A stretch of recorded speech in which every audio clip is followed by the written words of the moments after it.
is Level Up Your Development Experience with Lando. I am Aaron Felady. I do freelance Drupal development and consulting under the name of Arrow One Solutions. I mainly do, I embed myself in with agencies or companies that already have web development teams but need to be supplemented with someone that has Drupal expertise.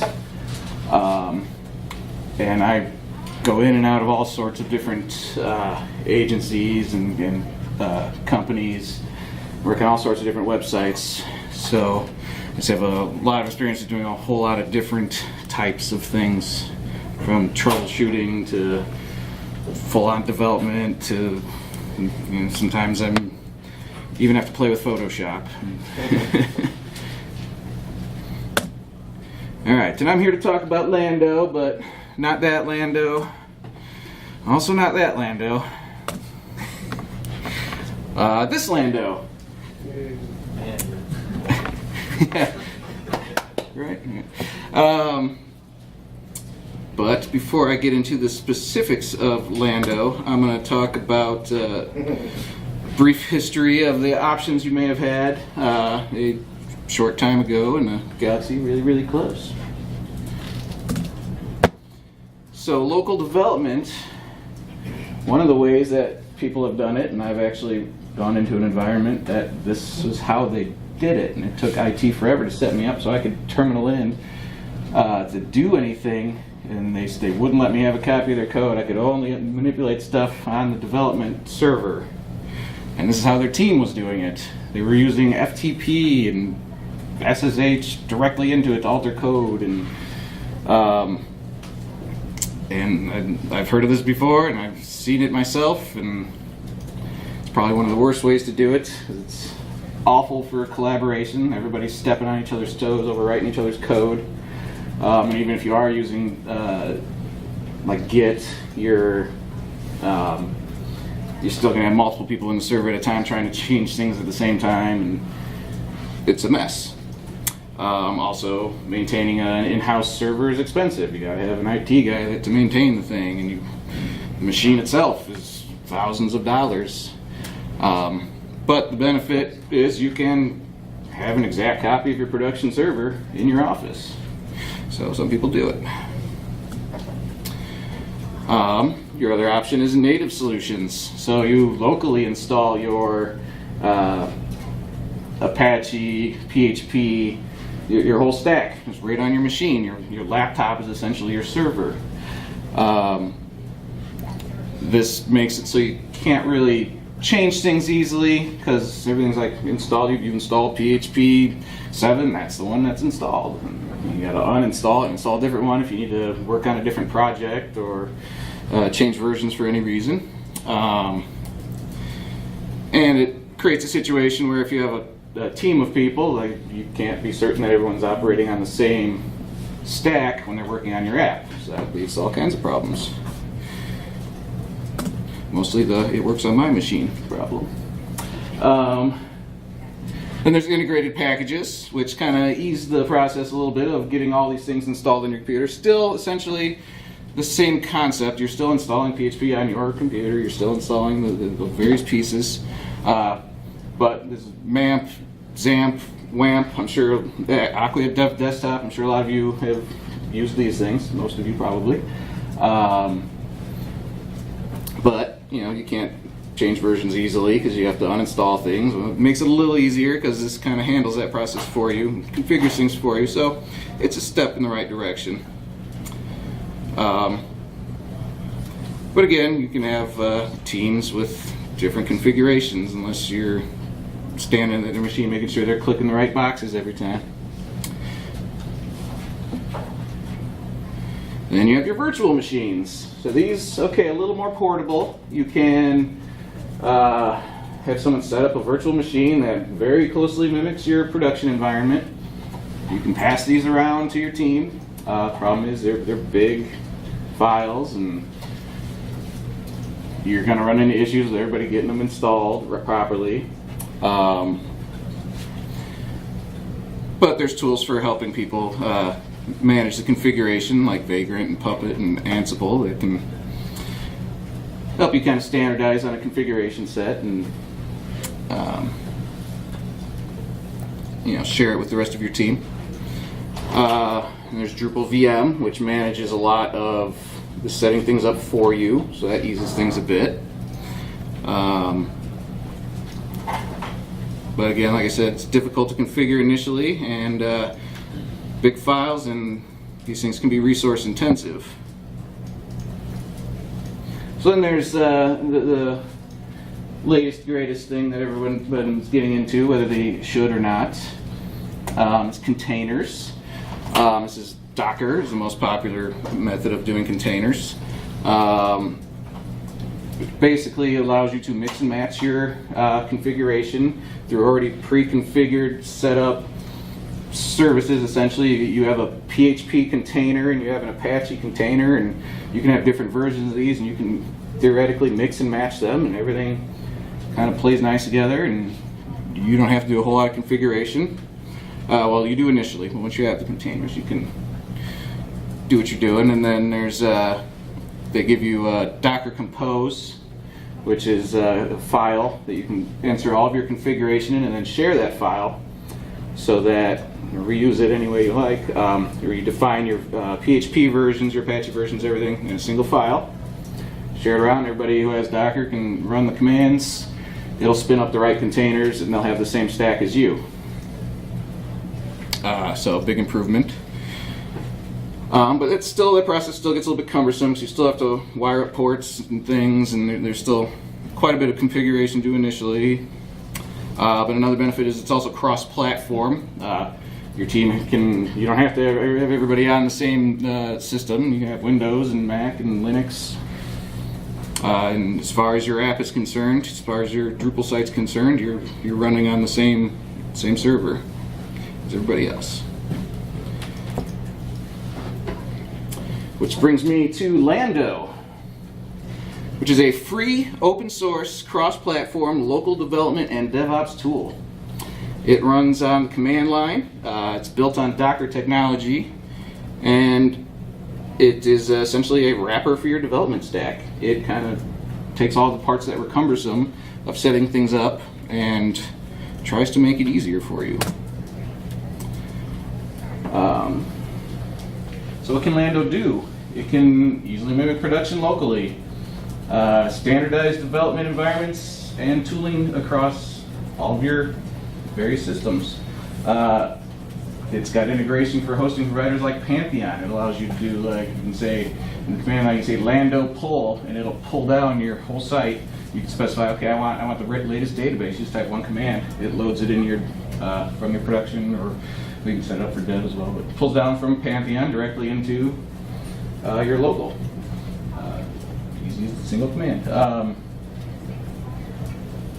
Your configuration, it's all one file. All of the config can go in one file for everything that you need to set up. All of your port mapping, all of your, you can have custom commands, and your whole stack is defined there. You stick it in your version control with your project, share it with the team. Anybody who's got Lando, they just say Lando start, and it spins up the stack. And yeah, that allows you to define your own tools, like I mentioned. You can say, I want to have a deployment script. Instead of having to manually run the deployment script, you can make it part of your Lando package. So if you're sharing with your team, all you have to tell your team is, well, the script's already in the project, so just say Lando deploy. And your team member could just say Lando deploy, and it'll push whatever they're working on to dev automatically, or however you want to set it up.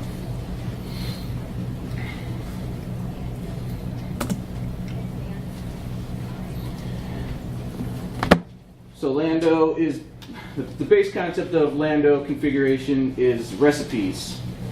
They're pre-configured start states that basically give you common sense defaults for any kind of development you're wanting to do. Recipes that it comes with, handful of Drupal recipes, or WordPress, or just you want a LAMP or LEM stack. you just tell Lando that that's where you want to start, and it'll give you all the common sense defaults that most people will probably be happy with. Give you a good starting place.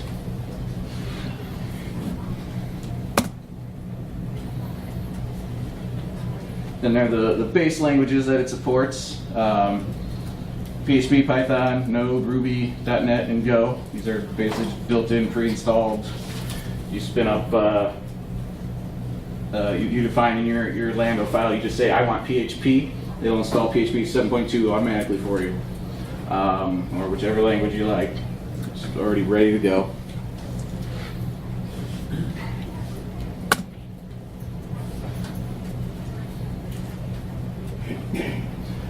And then, a duplicate.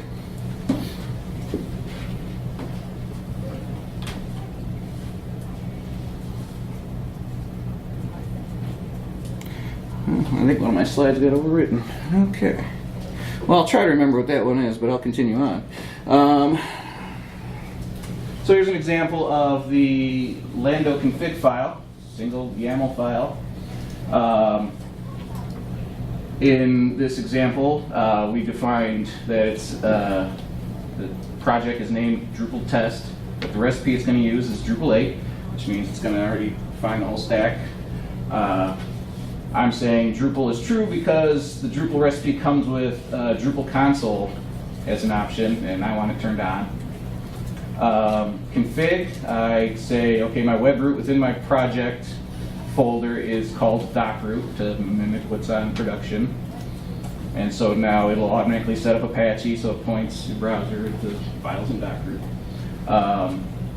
And this I want to override, I want to do PHP 7.0 because 7.2 is too new for this particular project. And I want Xdebug turned on because I want to do some debugging. And the cool thing about the Xdebug with this is it just works.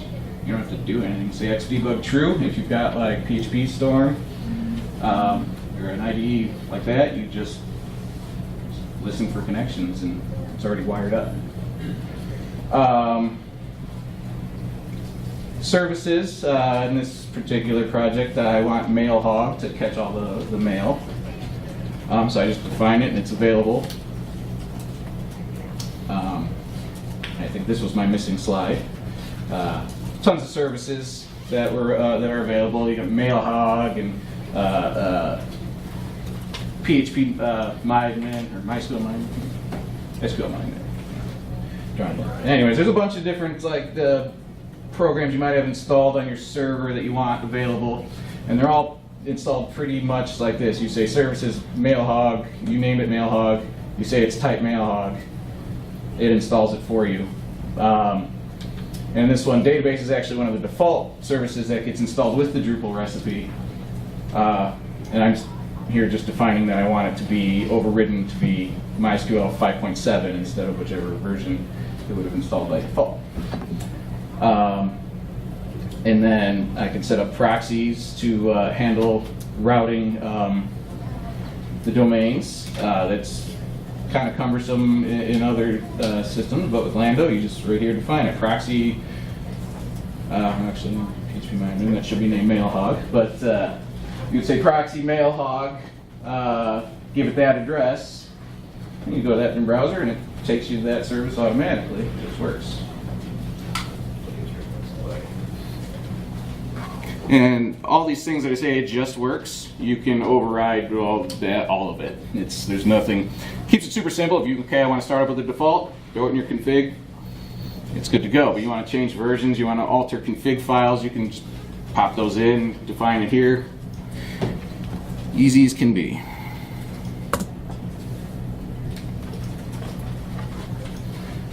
One of the big features is advanced tooling. So essentially, you can, as I mentioned earlier, make your own commands for Lando. In this example, I've got a Drupal 8 that also has Node installed. This actually came from a project that I worked on where we were using a tool called Fractal, which maintained all of our all the elements for the theme. Everything, was that called the design library? I'm not a front end guy, so. But anyways, we set it up so that you could say Lando install, and it would do a composer install all the Drupal stuff you need. Then it would run on the node service. It would run yarn fractal install, which would run that fractal program, and then compile, which would compile all the assets for our theme, and then ultimately sync it. So it's essentially you're running a script, but you define it right here in the same Lando file as everything else. You can also call the script here if you just want to have it, classic script file.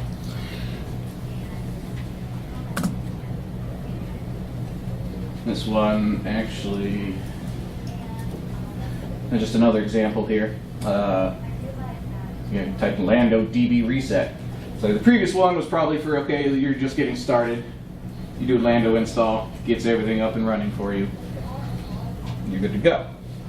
Something like this you could set up to where, okay, DB reset, if you've got a zip file in your directory, this script just goes, okay, it's probably a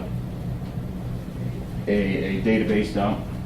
So we're going to use Lando's built-in helper script that imports it into your app automatically, and then we run the cache rebuilds and such to get you up and running.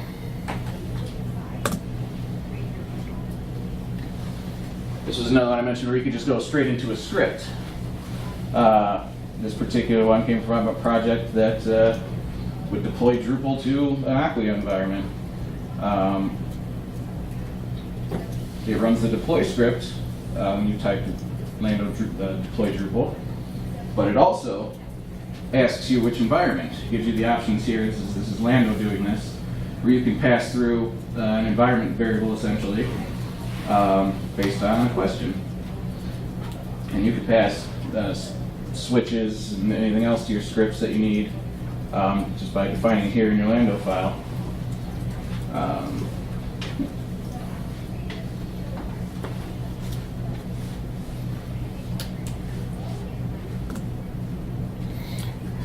And that file got broken, so I came very prepared here. All right, so you know what I'm going to do. I am. Oh, it's right here. Live demo.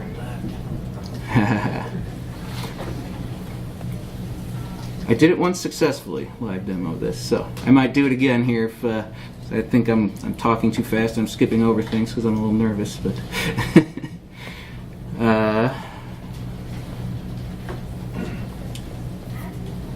So yeah, if you wanted to do like a decoupled, oh, that's not, you can't see that. Let's see if I can fix that.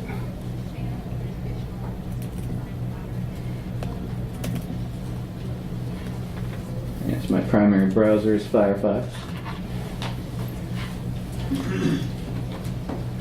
Okay, so Benji Fisher did this. This was based on, I believe, he mentioned it in the chat that it was based on a trouble ticket I was working on in the Lando queue to get Gatsby going. And he went a lot further, so I'm just going to show what he did, because it's better than what I had. So yeah, essentially, this is basically if you want to do a decoupled environment, as an example of a Gatsby, for example. Well, okay, you need essentially a node server and a PHP Apache server to run Drupal, two separate apps. This one sets up a standard Drupal server, sets up some endpoints for you with the proxy settings there. And then he gives you, that was my, so I get for not reviewing right before this. So you also with Lando get build steps that as you're spinning up, so you say Lando start, it spins up your app. But you can also say the first time your app starts up, install some apt-get dependencies, or run some scripts, or whatever you need to run the first time your app is launched on a local environment. But then there's also tons of other places where you can kind of hook into the different processes. You can tell Lando to do things when you're powering off and pop up a message, are you sure? Things like that. In this particular one,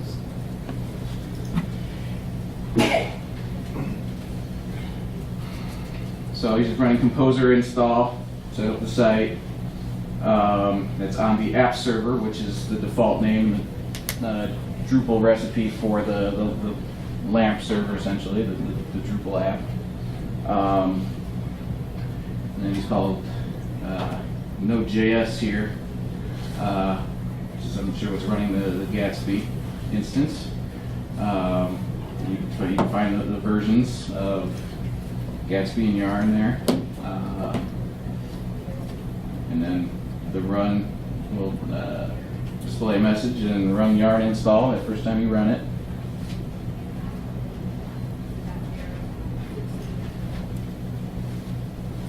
It's also got some Nginx configuration going on there.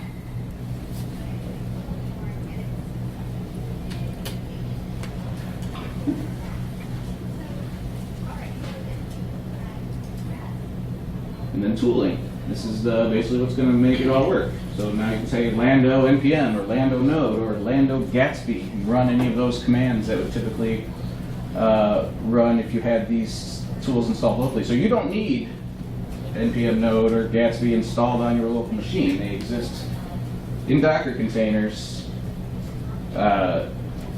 separate from your machine. And if you run through Lando, you don't have to SSH in the machine or anything. In your local terminal, you say Lando Gatsby. If you're in your project directory, it'll run the Gatsby command on that Node.js container for you. So that way, you spin up your Gatsby site. The Drupal recipe will spawn Drupal for you automatically. And so then all you have to do is just work on your endpoints and such and build out your thing. That's basically all you need. It's just going to run both servers, both apps in separate-ish environments and give you everything you need.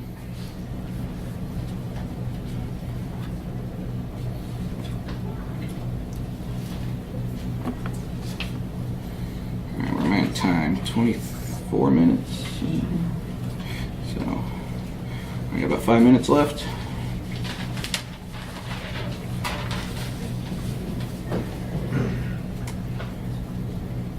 I'll do questions. Oh, you can't see that. Get out of the way. There we go. So, any questions? Yes.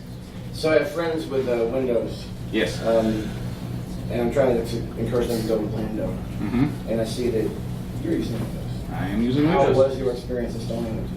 What kind of Windows do you have? So the question was, what's my experience using Windows and what version do I have? I'm running Windows 10 Pro. That is one of the requirements of Lando is that you do have to run Pro because they're making use of a native file sharing solution that is not available in the home version of Windows. But my experience has always been good. That's part of why I'm here advocating for this, because it is the first solution on Windows that works great. And I go and I embed myself with other development teams that have whatever solutions they're using, and I convince them to use Lando, and they're using a variety of different systems, and they're all right up to what I'm doing, and they're loving it. And there were some growing pains, but I don't know if you've used Lando in the past few months. They've had a ton of new releases, so a lot of the bugs have been squashed, a lot of the issues are patched up. So it's pretty stable, works pretty well now. Is it chewing up a lot of processor or RAM? Nothing compared to like with the VMs and stuff I'd be running previously. I've been using Lando since back in the Calabox days. But how souped up is your PC? So, well, the one I'm running now it's pretty souped up, but my laptop that I've been running up until I just recently bought this one was a $500 Windows laptop. And it was a little sluggish, but did when I needed. Yep. Doc, could you do all that setting up your Docker Compose file? Why would you want to use Lando over like just going straight Docker? So a lot of the config is just greatly simplified. So unless you need some of the complexity they're going to get with the Docker stuff, like I say, if you just want a Drupal site up and running, you can tell there's two commands. You say Lando init and Lando start. So Lando init will pull up and it'll ask you, okay, which recipe do you want to use? Say Drupal 8.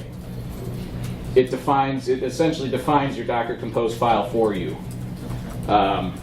with everything you need, everything wired up, all of your routing stuff is done. You're just ready to go, and then from there you override whatever little bits of config that you need.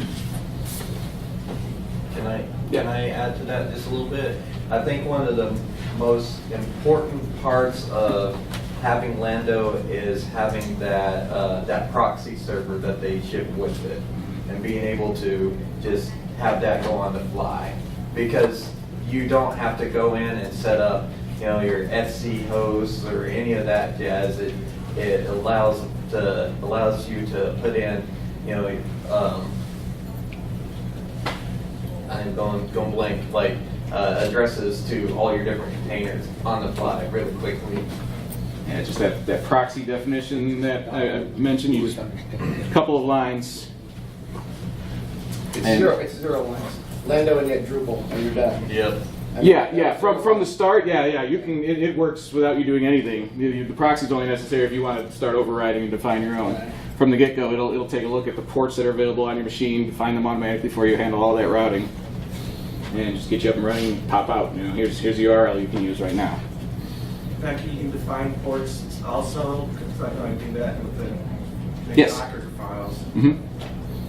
Yeah, I thought it might have been in that config file I was showing, but you can pass your ports through anywhere you want. Yeah.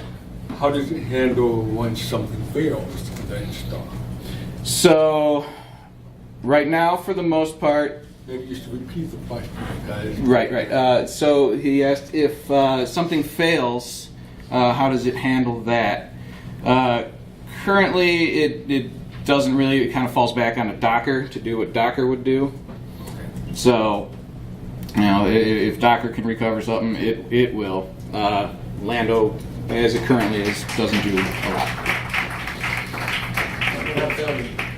What's that? I've never had a failure. I mean, I do. I like once, but there's a command you say Lando restart, and it'll turn everything off, turn it back on, and basically get you back up and running.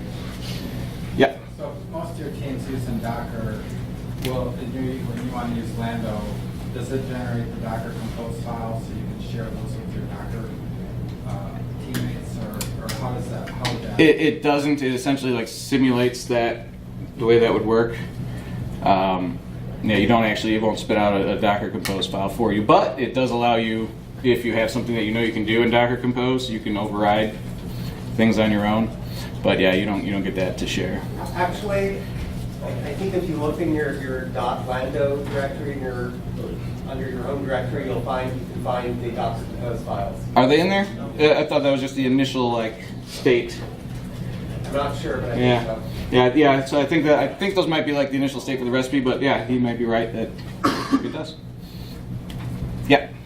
Do you find that you have become able to understand Docker and Docker Compose better by using Lando, or do you feel that it's kind of obfuscated it away from you? So the question was whether or not I feel like I could use Docker Compose better now that I've used Lando, or if that I understand it more. The answer is no, because it does obfuscate it. As far as you've installed Lando, and it just works. Yes, yeah.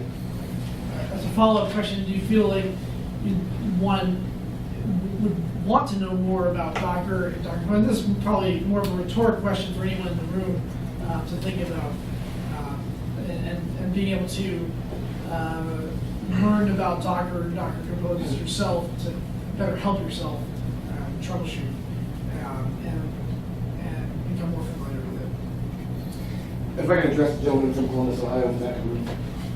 Well, I go, and speak in the microphone because I'm not gonna otherwise take we'll get over. picked up. I'm not gonna take over this There's a session. question for this. Yeah. Yeah, if you want to answer, go ahead. I'll repeat Okay, it. so Docker is not a precursor to learning really cool, geeky stuff. It can be if you want to. It's a way to get all your team on the same page and spend more time doing billable things. If you want to learn Docker, do it on your own time. This is a productivity tool to get stuff done. But, you know, I'm just curious as the next guy. Yeah, because I cut my teeth on Docker, that's what I'm using now, because usually I just did VMs. You know, I had a separate CentOS computer, I just spin up VMs, I copy pasted. But then once I got into Docker, you find out that I can have multiple sites run simple support changes. But Docker is also very complex when you start coming up with your Docker Compose file, if you want to start running shell scripts out of it, you know, and I'm part of the Fox Valley meetup group for Drupal, and this was actually one of our discussions going back and forth where I was talking about Docker, the other guy's talking about Lando, and we're trying to compare the two, which is why I was asking you that question. Yeah, so basically, yeah, the whole idea is that you don't need to know Docker, you don't want to know Docker. It's just a dependency. So that way it's super easy to just share your environment with your team. Nobody needs to know anything. It just gets done. Just works. Yeah. Maybe synthesizing all of these questions, if you have a project that is already running on some hand-rolled containers, is there a way to import it into the Lando interface? So the question was, is there a way to import an existing Docker configuration into the Lando interface? Not automatically is the answer. You'd have to kind of convert that yourself. But Lando does give you the option to run your config files. So you can set up to, hey, I want my app server to run this already defined configuration. You can just tell it to just a couple of lines and it'll load that instead of its own. All right, I think we're a little over on time. Any last minute questions? All right, well, thank you.